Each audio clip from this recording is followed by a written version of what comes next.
Well, good morning, everybody. It is November 28th, 2019, Thanksgiving Day. It's approximately 8 o'clock in the morning, which means there's only about an hour left before the Macy's Thanksgiving Day Parade comes on.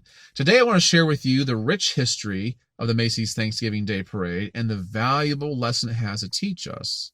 And I hope that you'll listen to it all the way through because I'm going to share something with you that's absolutely essential for your happiness. And if you embrace the truth that I'm about to share with you, I guarantee you that your life will be exponentially enhanced and your life will be markedly different by the time you celebrate Thanksgiving next year. Now, I love the Macy's Thanksgiving Day Parade. I have since I was a kid, and millions of Americans have shared my sentiment for about 95 years. So it's well worth taking a gander at and finding out what there is in Thanksgiving and Macy's Thanksgiving Day Parade that we have to benefit from. So anyway, I love Thanksgiving because it's so much less stressful than Christmas. You don't have to fight the crowds. You don't have to battle your way through lines. You don't have to let your patience wear thin or worry about your bank account. You just get to spend time with the people that you care about the most. You get to eat lots of food. You get to watch football. National Lampoon's Christmas Vacation or the Polar Express is what we do. And it's just lots of food. I mean, I love it. There's how much better could it get, really? Really. So I hope all is well with you. I hope you are safe, and I hope you are enjoying your day. And in the comments below, if you would do me a huge favor and just express what you're thankful for. All right, let's start with that. And I'm going to ask you to take action because what I would like you to do is hit the notification bell so that whenever I release a new video, you are apprised of the situation. And please hit the thumbs up or thumbs down button depending on whether you like this video or don't like it. I would appreciate it either way. And subscribe if you haven't already because I have a lot of other videos that I think that you might find extremely interesting, and I wouldn't want you to miss out. So anyway, let's talk about the Macy's Thanksgiving Day Parade and what it has in store for us. Now, I wrote something about 8 years ago concerning this topic, and why I haven't shared it before, I don't know, and I thought about it this year, and I said, well, I'm going to share it with my viewers. I have enough of them that I think that let's just spread the blessing a little bit, right? All right, so here we go. Here's what I wrote about 8 years ago concerning the parade itself. Now, listen up carefully. Tune everything else out because you're going to want to know about this. I might tell you a few things that you haven't heard of before. So here we go. The first Macy's Thanksgiving Day Parade took place on November 27, 1924. And its early years are much more interesting than you might expect. According to the book, The Macy's Thanksgiving Day Parade by Robert M. Grippo and Christopher Hoskins, many of the employees of the world's largest retail store at that time were first-generation immigrants. They were so thankful to America and to New York for the opportunities that they have been given that they decided to celebrate their good fortune with a tradition rooted in the festivals of their homeland, parades. While today we enjoy samplings of Broadway plays and musicals, high school marching bands, colorful floats, and gargantuan balloons, the 1924 parade looked much different. The parade was a 6-mile trek that began at 145th Street and ended at Macy's flagship store on 34th Street. It consisted of floats, professional bands, clowns, and live animals rented from the Central Park Zoo. For many decades, we have been watching the parade run from 9 a.m. to 12 p.m. Eastern Standard Time, but in 1926, Macy's adhered to a 1 p.m. to 4 p.m. time slot to honor President Calvin Coolidge's Thanksgiving proclamation that people cease from their daily work and in their homes or in their accustomed places of worship, devoutly give thanks to the Almighty for the many and great blessings they have received, and seek His guidance that through good deeds and brotherly love they may continue a deservance may deserve a continuance of favor. Sorry about that. By 1927, Macy's president Jesse Strauss announced that the parade was going to be bigger and better than ever before, and he delivered. They were able to replace the live animals with balloons made by the Goodyear Tire and Rubber Company. The first balloon was Felix the cat. In 1928, they started filling the balloons with helium. There were only 5 balloons that year, but as each balloon reached the parade's end at Macy's storefront, they would be released into the air, free to go where the wind would take them.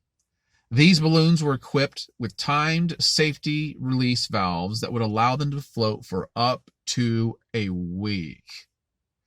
Macy's did want their balloons back, so they hatched a plan to sew address labels into the fabric of the balloons.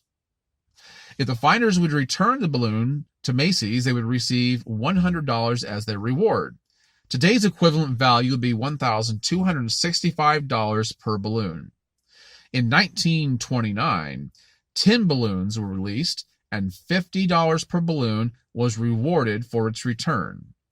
In today's economy, that's $632. That year, newspapers notified people living in the vicinity of Roosevelt Island of prevailing winds, sending balloons in their direction.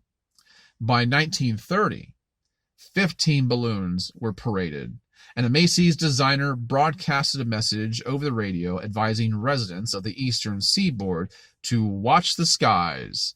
Balloons might be heading their way, and I suspect, and I may be wrong, that Macy's encouraged the beneficiaries to spend their money in their store. But nevertheless, it was a wise investment for Macy's and a good deal for the claimants. That was the early years of the Macy's Thanksgiving Day Parade.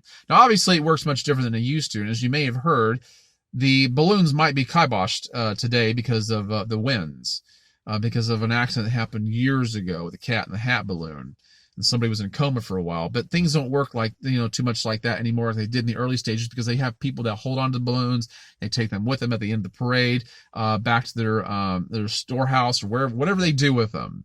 But back then, they let them go into the air, and they had these address labels sewed onto them so they knew where to take them back to. They knew their place of origin. They didn't have any question as to where they came from, and there was something in it for them if they returned them. So what's the lesson in this? What's the lesson in this? Being that it's about Thanksgiving, let's talk about gratefulness.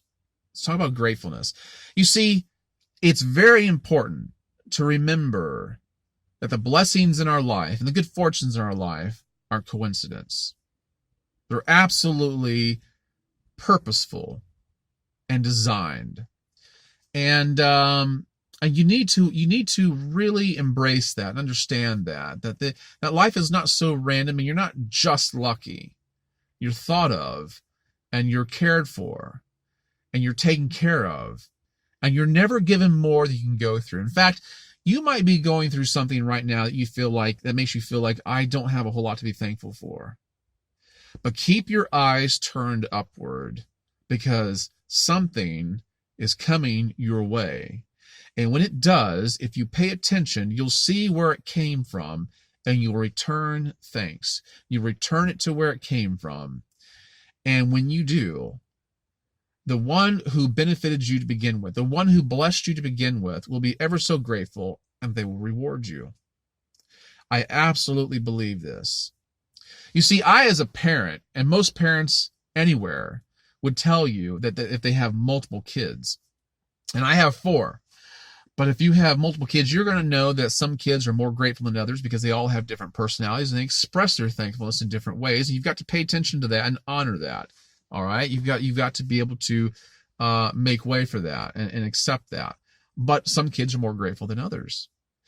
And I can guarantee you that every parent would probably agree with me that the child that expresses gratefulness, the one who has a thankful heart, will probably be the beneficiary of more things coming their way than the other kids.